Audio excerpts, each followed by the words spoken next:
Buenas noches a todos los que me escuchan ahora. Un saludo especial del dueño de este canal. Espero que disfruten de las historias de esta semana que muchos preferirían olvidar. Espero que les guste.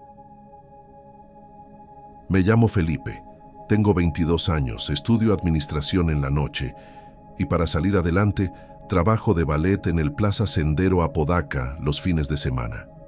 El trabajo es de esos pesados, el calor del asfalto subiendo hasta la cara, gente apurada, aventándome las llaves en la mano, fila de bocinazos, y todo eso mezclado con el olor a suavizante barato de los asientos de tela. Era el tipo de chamba que siempre parece la misma, como escena repetida de telenovela, pero al menos me dejaba juntar algo de lana para pagar parte de las colegiaturas sin depender de mis papás. Como la mayoría de los estudiantes, solía bromear con los compañeros. Estacionamiento vacío después de medianoche, solo hay carros fantasma. Pero nadie lo tomaba en serio. Era más para sacar una sonrisa en medio del sueño. Pero últimamente empecé a notar cosas que ya no parecían broma. Generalmente después de las 10, cuando los pasillos del centro comercial ya están vacíos y solo quedan empleados medio distraídos y el personal del último cine, algunos carros aparecían con las puertas abiertas o con las luces parpadeando sin parar. Lo raro es que la última ronda la hacía yo, siempre revisando una a una las puertas, jalando la manija para asegurarme, como dice el protocolo. Sabía perfectamente qué carros estaban ahí, incluso los más fregados porque sus dueños trabajaban en los puestos. Pero de repente, sin aviso, 2 horas después, regresaba a checar y encontraba luces prendidas, puerta del copiloto entreabierta como de película de zombies. No era solo distracción. Sería imposible que fuera coincidencia con tanta frecuencia. Le conté a Eduardo, mi supervisor, pensando que se iba a reír, pero por primera vez vi a un adulto regresar la mirada con verdadera duda en los ojos. Él sugirió revisar las cámaras de seguridad esa misma madrugada. Nos quedamos los dos en el cuartito apretado, la luz del monitor pegándonos en la cara, viendo el ir y venir rutinario de los carros, hasta que, como a las 2:30, vimos una sombra oscura moviéndose rápido entre 2 camionetas, justo antes de que la alarma de un bocho viejo comenzara a sonar. Era solo un borrón, nada que se distinguiera bien, pero la velocidad no tenía sentido. No parecía una persona corriendo, era más como si la imagen se cortara un segundo. Después de eso, se me complicó volver al trabajo con el mismo ritmo. Los colegas, que hacían bromas hasta hace poco, empezaron a contar historias parecidas en el grupo de WhatsApp. Uno, Neto, dijo que sentía escalofríos al cruzar la segunda fila de autos después de medianoche. Otro habló de pasos cuando estaba solo en la planta baja y hubo quien juró escuchar respiración pesada junto al muro del fondo. El resultado fue que ya nadie quería hacer la ronda solo de madrugada. Todos inventaban pretextos de que tenían que ir al baño o que les dolía la espalda. Yo también ya evitaba mirar los espejos. No sabría explicar bien, pero esa sensación de estar vigilado ya era parte de mi rutina de fin de semana. Lo que antes era rutina se volvió una tensión silenciosa entre los empleados. Hasta los que antes decían a los fantasmas les gustan las camionetas, empezaron a colgar rosarios en los espejos o a ponerle música al celular en la ronda, solo para no andar en el silencio absoluto de ese estacionamiento casi vacío. Yo también armé mis propios rituales. Revisaba los seguros 2 veces. Evitaba pasar por los carros que daban problemas y, durante la ronda, llevaba una llave entre los dedos, no porque pensara que servía de algo, sino para sentir que tenía algo de control. Aún así, a veces me daba un vuelco el estómago al entrar solo en un cajón oscuro y volteaba rápido a los asientos traseros. Ni sabía si era puro nerviosismo o si realmente esperaba ver algo. Una madrugada. Un Polo blanco. Disparó la alarma 3 veces en menos de 10 minutos. Pensé que alguien estaba jugando, pero no había nadie cerca, ni una sombra de pájaro pasando bajo los postes iluminados de esa parte del estacionamiento. Cuando fui a checar otra vez, noté que las huellas alrededor del carro no coincidían. Con las de nuestro uniforme, eran tenis grandes y sucios, distintos de los negros que usamos nosotros. Eduardo intentó tranquilizar a todos diciendo que podía haber sido alguien intentando robar algo, pero lo raro es que no faltaba nada, ni un rasguño en los carros, ni un tapete fuera de lugar. Solo quedaba esa sensación de que, aunque la cámara grabara, siempre habría un borrón, siempre faltaría claridad.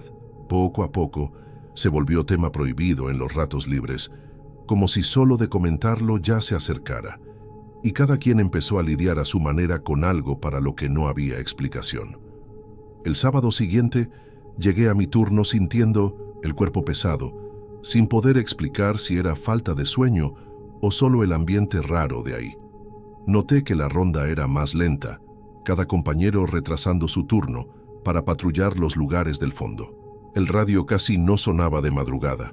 Antes hacíamos chistes, ahora el silencio era la regla, como si cualquier ruido pudiera llamar la atención de algo que nadie quería volver a ver en la pantalla. En uno de los trayectos, vi un auto con 1900, las luces intermitentes encendidas.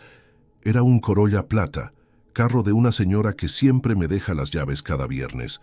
Recordaba perfectamente haber apagado todo y cerrado la puerta en persona unas horas antes. Aunque no quería, tuve que acercarme a revisar. Al ir llegando sentí un olor dulce en el aire, raro, casi empalagoso, que nunca había olido en el estacionamiento. Me agaché para mirar debajo del carro y, por más increíble que parezca, vi una sombra cruzando rápido cerca de las ruedas, como una especie de humo deslizándose por el piso, sin hacer ningún ruido. Me quedé paralizado, al lado del Corolla, el sonido de los intermitentes rebotando entre las columnas. Tomé un rato para poder moverme de nuevo, y decidí no contarle a nadie en ese momento. Solo lo anoté en el libro de incidencias y fingí que tenía todo bajo control. El lunes, durante el cambio de turno, Eduardo vino hacia mí con una libreta, pequeña en las manos. La hojeó rápido y me mostró que no era el único en reportar cosas raras.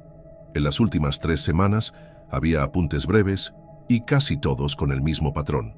Luces prendidas solas, puertas abiertas, sensor de movimiento, activado sin nadie cerca. Eran tantas coincidencias que hasta él, siempre el escéptico, mencionó la posibilidad de un fallo eléctrico general, pero luego se quedó callado, como si esa explicación fuera solo para convencerse a sí mismo. El ambiente en el grupo de 1900 empleados se puso intenso. Hubo quien empezó a pedir cambio de horario. Otros sugerían contratar a otro guardia nocturno solo para hacer las rondas de madrugada. Yo también empecé a dudar de mis propios sentidos, repasando lo que había pasado y tratando de encontrarle lógica. Pero aún así, cada vez que cerraba los ojos, la imagen de esa sombra moviéndose debajo del Corolla volvía fresca a la memoria, junto con una incomodidad que no se me quitaba ni con baño frío en casa. El Plaza Sendero Apodaca seguía funcionando normal para quien lo veía desde fuera, pero bastaba quedarse ahí después de medianoche para sentirlo. Algo rondaba entre los carros, y no parecía solo superstición. En una de las últimas madrugadas, antes de las vacaciones colectivas, platiqué con la señora del Corolla cuando vino por el carro después de mi ronda. Le pregunté con cuidado si había notado algo raro últimamente, algún problema con la alarma o las ventanas. Ella sonrió, pero se quedó pensativa, diciendo que últimamente sentía un frío cada vez que tocaba la puerta del carro ahí en 1900 el estacionamiento. Pensaba que solo era cansancio, pero me agradeció por siempre cuidar bien su coche. No tuve valor para contarle lo que de verdad pasaba.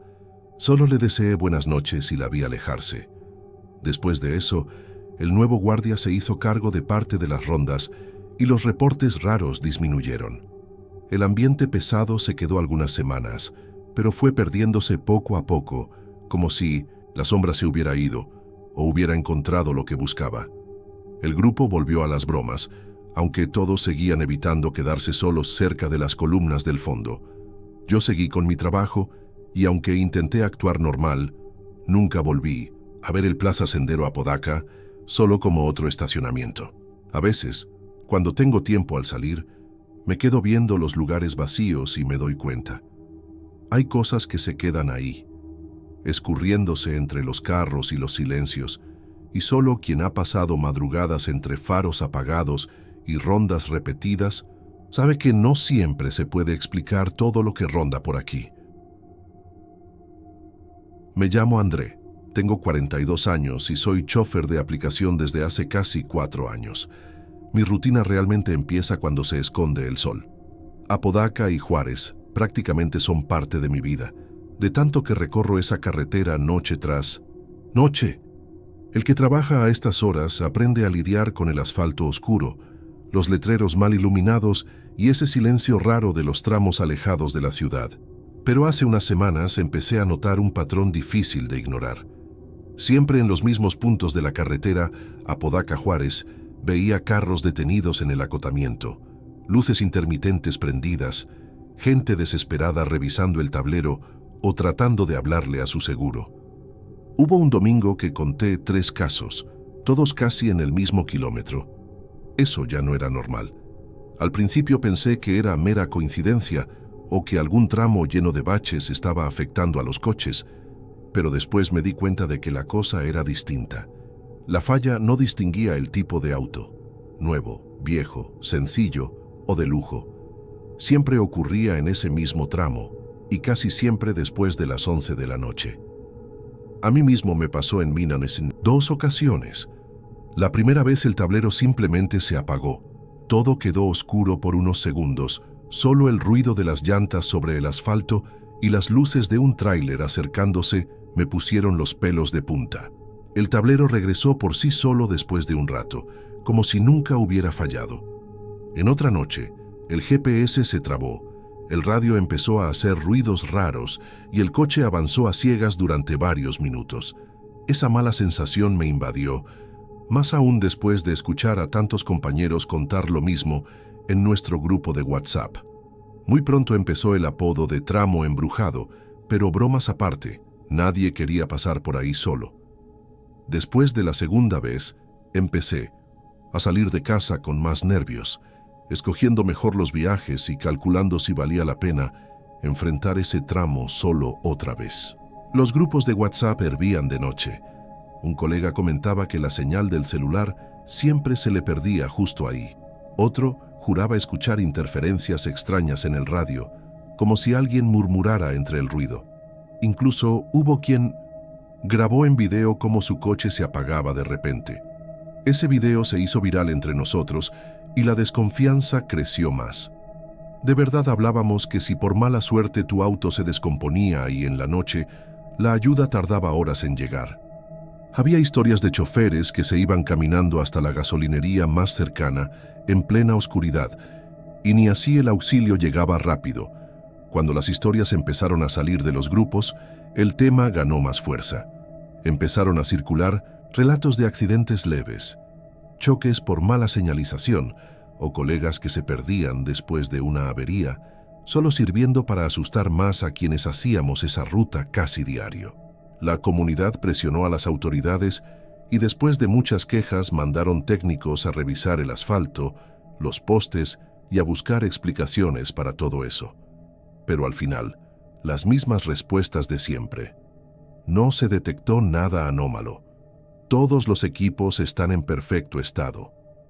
Pero los que manejábamos de noche sabíamos que el problema seguía igual.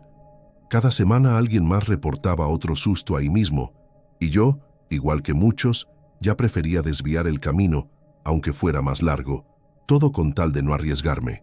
Con el tiempo, el miedo cambió la manera de trabajar. Varios empezaron a programar viajes solo hasta el inicio de la carretera, rechazando viajes a Juárez después de las 10 de la noche. Otros comenzaron a compartir su ubicación en tiempo real con amigos o familia, pensando que así le sacaban la mala suerte a ese tramo. Recuerdo bien a un colega, Fabián, que decidió retar la maldición. Hizo una transmisión en vivo por redes sociales, cruzando justo por donde decían que pasaba todo. Al principio se reía, hacía chistes, pero bastó cruzar el tramo, señalado para que la pantalla se oscureciera de golpe, apenas quedando el puro ruido raro del radio. El en vivo se cayó a los pocos minutos y solo volvió cuando ya iba del otro lado, con el carro como si nada. Eso bastó para volver la anécdota una leyenda local entre los choferes. pese a las bromas y la tensión, nadie tenía en realidad una explicación para tantas fallas. Era como si la carretera tuviera vida propia, eligiendo cuándo y a quién poner a prueba. Algunos empezaron a buscar respuestas esotéricas, llevando a un padre a bendecir el auto. Otros decían que todo era por un viejo problema con el cableado subterráneo, mientras que los más escépticos exigían reportes tras reportes a las autoridades. Lo más extraño era que siempre pasaba ahí, en ese tramo olvidado, y aunque todos hacíamos como que no nos importaba, era imposible sacarse la sensación de que, en ese pedazo, hubiera o no explicación, algo raro tomaba el control cada noche. En 1900, una madrugada, después de una fuerte lluvia que dejó el asfalto brillando con la poca luz de los postes, no hubo manera de evitar ese tramo. El viaje valía la pena y el pasajero urgía por llegar a casa. Iba rezando porque todo saliera bien, pero apenas me aproximé al punto de siempre, el tablero parpadeó, hizo ruido y se apagó por completo. Esta vez no entré en pánico, solo reduje la velocidad, dejé rodar el coche y sentí el silencio, aplastante. Fueron unos minutos que se hicieron eternos, hasta que el tablero comenzó a regresar poco a poco, como si la energía la devolvieran lentamente. El pasajero, nervioso, prefirió no decir nada. Solamente me dio las gracias en voz baja al final del viaje y yo respiré más aliviado que nunca. Después de esa noche cambié mi ruta habitual. Empecé a buscar los horarios con más movimiento y a evitar ese tramo siempre que podía. Los reportes disminuyeron con el tiempo, quizá porque menos gente ya pasaba por ahí o porque todos sabían que no valía la pena el susto. Las autoridades nunca encontraron nada raro y la vida siguió como siempre allá en Juárez y Apodaca. Me llamo Carlos, tengo 38 años y el año pasado, justo en el pico de la pandemia, estaba atravesando el divorcio más complicado que haya visto mi familia. Tuve que regresar a vivir con mi mamá, en una casa vieja del barrio Las Margaritas, de esas que huelen a closet cerrado y café recalentado en la mañana. Era un nuevo comienzo amargo. Me tragué todo el orgullo junto con la valentía para pedirle a mi mamá que me recibiera después de tanto tiempo fuera. Lo único bueno de estar ahí, por lo menos, era lo cerca que quedaba el Parque Lineal Las Margaritas. Siempre imaginé que, tal vez, caminar de noche me ayudaría a organizar las ideas y aliviar ese nudo en el pecho. Esa sensación de que el mundo se había encogido demasiado para mí. Era un barrio que mezclaba ese aire de ciudad pequeña con rumores extraños, historias de gente rara rondando, desapariciones de animales, susurros sobre cosas vistas en el monte después de 1907, las 11. Pero, sinceramente, en esos primeros días nada de eso me asustaba. Decidí salir a caminar todas las noches, más para caer rendido que para encontrar paz. Me ponía los tenis viejos, unos shorts cualquiera y salía a la calle, escuchando el grillo y espantando pensamientos feos. Al principio era solo eso, una rutina casi monótona de pasos, respiración acelerada y el sonido lejano de los repartidores regresando a casa. En una de esas noches, justo después de completar mi tercera vuelta al parque, noté algo fuera de ritmo. En medio de la vegetación espesa, entre árboles doblados que cruzan sus ramas como haciendo un pacto, empezó a brillar una luz azulada allá adentro. Al principio pensé que era alguien jugando Pokémon Go o algo parecido, pero la luz siempre se movía de una forma rara, pulsando y desapareciendo, que nada tenía que ver con el paso lento de un celular. De la nada, empezaron a escucharse voces, apagadas, como risitas de adolescentes sin querer que los vean. Me molesté, no quería broncas con los vecinos, y me aproximé listo para pedirles silencio, pero apenas me faltaban unos 5 metros, las voces se silenciaron de golpe, como si alguien hubiera apretado un botón. Ahí es cuando todo de verdad se puso raro. El aire, que antes estaba tibio, se volvió pesado como si estuviera respirando a través de la bolsa de una aspiradora. De repente, apareció una neblina bajita, igualito que en películas de terror de bajo presupuesto, solo que sentí cómo me mojaba las pantorrillas y dejaba un frío bien raro en el cuerpo. En medio de ese silencio que pesaba, escuché pasos corriendo por el monte. Pasos rápidos, pero no vi pasar a nadie. Solo el crujido de hojas pisadas y después un olor a quemado. No era carne asada ni fogata. Era como si hubieran quemado plástico viejo, un olor imposible de confundir. Me quedé quieto, los brazos temblando y el corazón en la garganta, queriendo entender a dónde se había ido esa gente, pero no había ni rastro de nadie. Regresé a casa medio atontado, pensando si todo era cosa mía, efecto secundario del estrés tal vez. Pero esa noche no dormí bien. Un zumbido raro se me pegó al oído, como si las voces se hubieran quedado conmigo y todos los pensamientos volvían al olor a quemado, a esos destellos en la maleza. Al día siguiente, intenté platicar del parque con mi mamá, pero ella solo se quejó como acostumbra cuando quiere evitar algún tema. Dijo algo tipo, «Ese lugar ya no es como antes, Carlos», y cambió de tema lavándose las manos compulsivamente, a su modo, que siempre acaba por dejar la cocina oliendo a cloro. Eso solo me puso más nervioso. Aún así, repetí la caminata en las siguientes noches, tragándome el miedo, convencido de que enfrentar de nuevo aquello me libraría de esas sensaciones raras. Pero no funcionó. Casi todas las noches, las luces regresaban. Ahora eran más de una, mezclando el azul con un rojo sorprendente que parpadeaba como enojado. Empecé a oír no solo risas, sino susurros finos, como si alguien estuviera contando secretos muy cerquita del oído. Y cada vez que me acercaba, la historia se repetía. Un silencio absoluto, niebla fresca, pasos sin dueño y ese olor sofocante que ahora hasta me hacía arder la nariz, como si le hubiera puesto chile.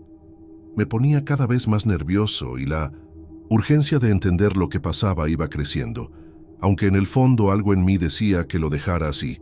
Un martes, después de un día entero oyendo a mi mamá quejarse de la vecina porque puso macetas en el área común, salí ya tarde, pasado de las 10. El cielo estaba color naranja por la contaminación y el aire se sentía distinto, como si fuera a llover aunque no había ni una nube.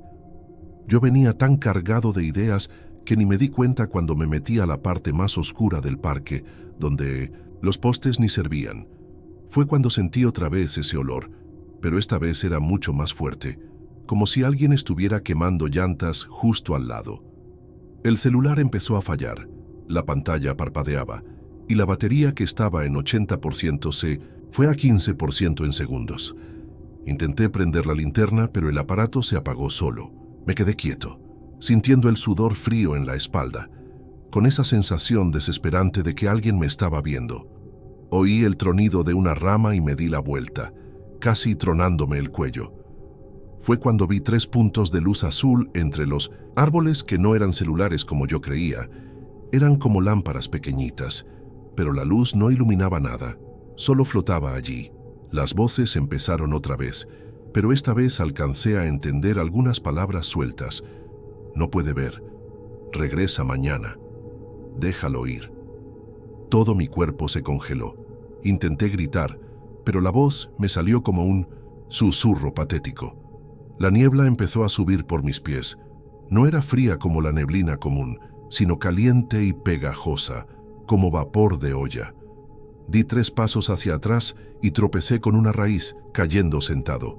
En ese momento vi una figura caminando entre los árboles, pero no pude distinguir si era hombre o mujer. Solo se veía que era altísimo y caminaba raro, como si las rodillas se le doblaran al revés. Mi primer instinto fue correr, pero me quedé parado, sin poder decidir si era más seguro correr o quedarme. El silencio era tan raro, parecía que todo el sonido lo había tragado esa niebla. Y lo curioso es que, en vez del pánico de película, sentí más como pena de estar ahí, de ser intruso, y la idea absurda de que estaba interrumpiendo algo que no debía ser interrumpido. En ese instante, de pronto, escuché pasos rápidos a mis espaldas, como si alguien estuviera corriendo en círculos cerca, pero nunca vi a nadie salir de ahí. El tiempo se confundía. No sé si pasó 1 minuto o media hora, cuando por fin me atreví a levantarme. Tenía las piernas entumidas, con hormigueo hasta el alma. El olor a quemado se volvió más fuerte. quemando la nariz y dándome unas ganas de vomitar que subían del estómago. Di un paso fuera del sendero y de golpe, todo se detuvo. La niebla desapareció y las luces se apagaron como si nunca hubieran existido. Me quedé solo, escuchando mi respiración agitada, y ahí fue cuando noté que tenía las manos tan sudadas que casi se me cae el celular viendo la hora.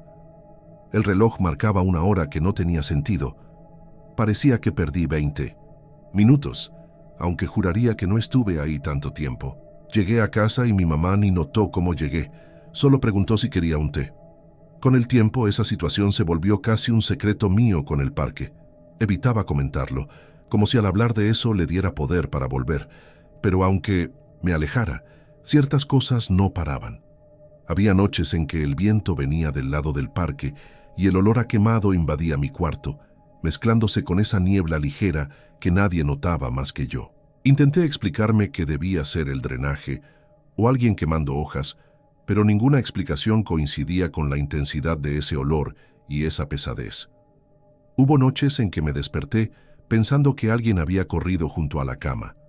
Nada, más el ruido, sin nadie, igualito que lo que escuché en el monte. Se volvió rutina, mirar el parque desde la ventana, contando cuántos se atrevían a entrar a los senderos escondidos, siempre sintiendo que todos allí compartían ese malestar, pero nadie quería admitirlo.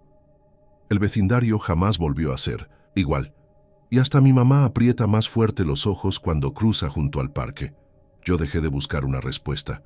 Ni sé si creo en malas energías o solo en la coincidencia, pero desde ese mes nunca volví a ver un parque oscuro como algo neutro, y aún hoy cada vez que huelo a quemado sin razón, todo mi cuerpo se pone alerta como si algo de las margaritas estuviera esperando a que lo olvidara. Me llamo Ana, tengo 29 años y soy maestra de primaria aquí en Apodaca, Nuevo León. Vivo sola en una casa antigua y bonita, herencia de mis abuelos, justo en la esquina de la calle Río Grijalva, en la colonia Pueblo Nuevo. El barrio es de 1900, esos donde los vecinos se saludan todos los días, donde todavía se escucha el radio en la terraza al atardecer y el olor a tortillas recién hechas llena las calles. Mi rutina suele ser bien tranquila. Paso todo el día en la escuela y en la noche. Después de cenar rápido, mi compañía son pilas de trabajos, cuadernos rayados y la luz cálida de mis lámparas. Me gusta esa tranquilidad, lo sencillo, lo lento que pasan las noches por aquí. Todo empezó a ponerse raro en un viernes, que parecía como cualquier otro, si no fuera por el viento pesado y el cielo naranja de tormenta. Regresé del trabajo cansada, solo pensando en darme un baño y en el olor a pan dulce que salía de la panadería de Sergio en la esquina. Fue cuando noté algo diferente en la reja del portón de mi casa. Marcas de manos, manchando el fierro pintado de blanco. No eran huellas de niño, ni mugre de perro. Eran marcas grandes, grasosas, con los dedos medio abiertos como si alguien hubiera apretado fuerte algo. Lo más raro es que siempre estaban volteadas hacia adentro, como si esa persona, o lo que fuera, se hubiera quedado bastante tiempo pegada ahí, mirando mi casa con atención antes de desaparecer. Poco a poco, la cosa se fue haciendo más incómoda. Cada vez que llegaba del trabajo, sobre todo cuando ya era de noche, veía con el estómago apretado la reja, esperando encontrar otra vez esas marcas grasosas. Algunas noches no estaban, y casi lograba convencerme de que fue algún niño de la cuadra jugando para asustarme, pero de repente, cualquier lunes, ahí estaban de nuevo, cada vez más nítidas, brillosas bajo la luz amarilla del poste de la esquina. Empecé a ponerme paranoica, checando la cámara de seguridad del portón todos los días cuando llegaba. Pero en los videos nunca se veía nada, solo las sombras de los árboles moviéndose o unos carros pasando lento por la calle. La tensión crecía dentro de mí como un nudo. Dormía mal. Despertaba a la mitad de la noche, oyendo ruidos que podían ser ramas, un gato o quizá otra cosa.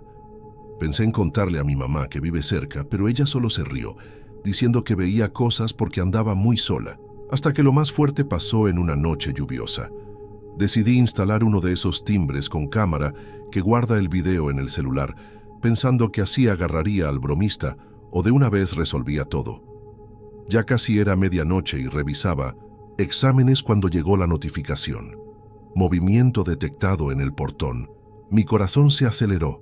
Corrí a ver, y ahí vi, por primera vez, al viejo parado justo ahí. El video del timbre estaba medio borroso, pero se alcanzaba a ver claro a un hombre mayor, parado afuera del portón como estatua, bajo la llovizna de esa noche. Llevaba un abrigo café muy grande, le quedaba enorme. Se veía desgastado en las orillas y un sombrero viejo, ladeado en la cabeza. Lo más raro era que no hacía nada, solo se quedaba ahí, mirando fijo hacia mi patio como si esperara a alguien, o algo, no sé. Se quedó así sin moverse, varios minutos, el tiempo suficiente para que se me revolviera el estómago y sintiera la respiración cortita.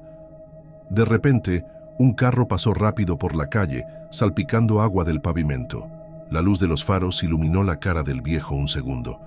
Estaba como perdido, triste, lleno de arrugas y con unos ojos tan profundos que daban miedo. En cuestión de segundos, apenas se fue el carro, el viejo ya no estaba ahí. En serio, desapareció. Ni sombra de que cruzara la calle o se doblara en la esquina, solo la reja goteando y vacía. El corazón me martillaba y vi el video como 10 veces sin encontrar explicación. En la grabación literalmente se desvanecía. Esa noche casi no dormí, solo esperando que amaneciera para ver si todo eso era real. Después de esa noche sentí que todo quedó en pausa por dentro. Pasé el día sin querer pensar en el video, fingiendo que era solo otra coincidencia rara de la vida. Seguí mi rutina en automático, haciendo café, corrigiendo exámenes, escuchando de lejitos el ruido de la calle. Pero por más que intentara ignorar cada vez que cruzaba la mirada con la ventana que da directo al portón, el estómago se me volteaba. El ambiente en la casa cambió. El silencio, que antes resultaba tan cómodo, se volvió un peso encima, como si en cualquier momento fuera a sonar otra vez esa alerta de movimiento. Esa misma noche, antes de dormir, quise echar un vistazo rápido al patio. Pasé la linterna por encima de las plantas y noté que otra vez faltaban cosas, pequeñas, insignificantes, una cuchara de jardín que siempre estaba en el mismo rincón, un trapo que dejaba en el tendedero. Todo tan simple, pero el hecho de que alguien o lo que fuera moviera eso me daba escalofríos de una manera difícil de explicar. Sentía que no solo era que algo se perdió. Todo empezaba justo cuando aparecían las marcas en el portón.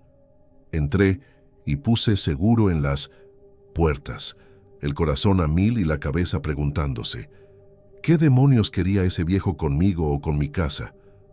La noche cayó lento, y aunque cerré todo, no logré relajarme. Me senté en el sillón viendo la pantalla del celular, esperando la próxima alerta del timbre. Cualquier ruido se convertía en señal. Un tronido de madera o el viento raspando. La ventana tomaban otro sentido. Jamás me había sentido tan observada, ni cuando viví en lugares más ruidosos. Aquí, en el silencio apenas roto por los faros de los autos, la sensación era que el viejo, o lo que fuera, estaba cerca, esperando solo a que bajara la guardia. Intentaba distraerme viendo videos, pero todo sonaba lejano, como si estuviera atrapada en una burbuja. En algún punto de la madrugada, me volvió a asustar el sonido breve y agudo de la notificación del timbre. El corazón me dio un brinco. Corrí por el celular y abrí la grabación casi sin respirar. Esta vez no era el viejo parado. En el video solo se veía un bulto, rápido y medio chueco, pasando frente al portón, siempre de la calle hacia adentro, como si probara cada espacio de la reja. Era una figura borrosa, imposible verle la cara, pero se notaba que no caminaba bien, arrastrando un pie mientras el otro pisaba fuerte. Vi la grabación muchas veces, atrapada, intentando entender si era persona o quién sabe qué. Cada segundo, ¿qué repetía? El miedo me subía por la espalda. Al día siguiente el ambiente en casa estaba más pesado, como si el aire se hubiera espeso durante la noche. Apenas salí para alimentar a mis gatos, vi otra vez las marcas, 2 manos grandísimas, grasientas, marcadas casi en el mismo sitio, y los dedos más abiertos que antes. Con cada marca nueva, sentía que se me iba un poco el ánimo. Me quedé parada notando ese olor raro, como rancio que salía del fierro manchado, y forzándome a pensar que todo podía tener explicación, aunque todo me gritara que no. Pasé la mañana inquieta, sin ganas de café y comiendo cualquier cosa para no sentir el vacío en la panza. Empecé entonces a notar pequeños detalles dentro de la casa, cosas que antes ni pelaba. Faltaban objetos cotidianos, fáciles de desaparecer. Unas tijeras que dejaba en la entrada, una llave extra, hasta un salero de la cocina. Cada cosa que faltaba me confirmaba que alguien, o lo que fuera, cruzaba el portón más veces de lo que yo podía vigilar. Despertar y sentir que tu propia casa ya no es tu refugio, primero por el miedo, luego por una presencia invisible, me empezó a hacer pedazos la cabeza. Ya no era solo paranoia de vivir sola, era una advertencia muda, pasando cada día en 1900 ese rinconcito de Apodaca que hasta hace poco era tan seguro. Fue entonces que, en un sábado de calor, cuando el viento traía olor a tierra mojada, decidí actuar. Puse mis pocas cosas del patio en lugares extraños y dejé las luces de afuera prendidas, pensando que si parecía estar más alerta, acabaría por fin todo ese movimiento. Me senté en silencio en la sala, de frente a la cámara, esperando otra señal. Ya debía ser más de las 2 de la mañana cuando el timbre encendió su luz, bañando la puerta con esa claridad extraña. Sentí un escalofrío que me recorrió entera, pero no miré el celular. En vez de eso, me quedé mirando el pasillo y aguantando la respiración, oyendo el susurro casi imperceptible de alguien allá afuera, como esas oraciones bajas que reza algún vecino después de medianoche. De repente, un golpe seco, como si hubieran tirado un balde, y el portón se agitó solo, vibrando de forma extraña. Me escondí detrás de la pared, toda tensa, hasta que volvió el silencio. Solo salí cuando el sol ya asomaba, la cara empapada en sudor y las manos temblando. En el patio, ningún rastro nuevo, ningún objeto movido. Revisé todo, desde la reja hasta las ramas del árbol, y nada. Desde esa noche no volví a ver al viejo, ni al bulto, ni a encontrar marcas, ni nada desaparecido. Poco a poco, la casa fue recuperando la normalidad, y el silencio volvió a ser solo silencio, pero ya nunca fue igual de reconfortante. Hasta hoy no sé lo que pasó. Solo sé que después de esa madrugada, quien, o lo que fuera, rondaba mi casa, al parecer decidió irse para siempre.